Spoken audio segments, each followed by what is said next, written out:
விண்கலத்தில் ஏற்பட்ட சேதம் காரணமாக டியாங்கோங் விண்வெளி நிலையத்தில் சிக்கிக்கொண்ட 3 சீன விண்வெளி வீரர்கள் மாற்று விண்கலம் வாயிலாக பத்திரமாக பூமிக்கு திரும்பினர். பல்வேறு நாடுகளுடன் கூட்டாக சேர்ந்து அமெரிக்கா உருவாக்கிய சர்வதேச விண்வெளி நிலையத்தை தவிர சீனா மற்றும் ரஷ்யா ஆகிய நாடுகள் தங்களுக்கென தனி விண்வெளி நிலையங்களை உருவாக்கியுள்ளன. சீனாவின் டியாங்கோங் விண்வெளி நிலையத்தில் ஆய்வு செய்வதற்காக செங்டோங், சென்ஜோங் ரூப் மற்றும் வாங்ஷி ஆகிய 3 விண்வெளி வீரர்கள் ஷென்ஷோ 20 விண்கலம் வாயிலாக கடந்த மே மாதம் பயணம் மேற்கொண்டனர்.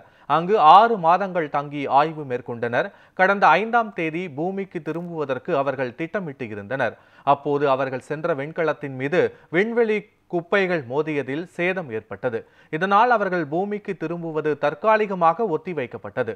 மேலும் 9 நாட்கள் ஆகியே அங்கு அவர்கள் தங்கியிருக்க நேரிட்டது. இந்த நிலையில் அவர்களை மீண்டும் பூமிக்கு அழைத்து வர சென்ஷோ 21 என்ற விண்கலத்தை சீனா அனுப்பியது. இதில் புறப்பட்ட 3 வீரர்களும் வடக்கு சீனாவில் உள்ள மங்கோலியாவின் டோங்பெங் பகுதியில் பத்திரமாக தரையிறங்கியுள்ளனர். 3 விண்வெளி வீரர்களுடன் நல்ல உடல் நலத்துடன் இருப்பதாக சீன விண்வெளி நிறுவனம் தெரிவித்துள்ளது.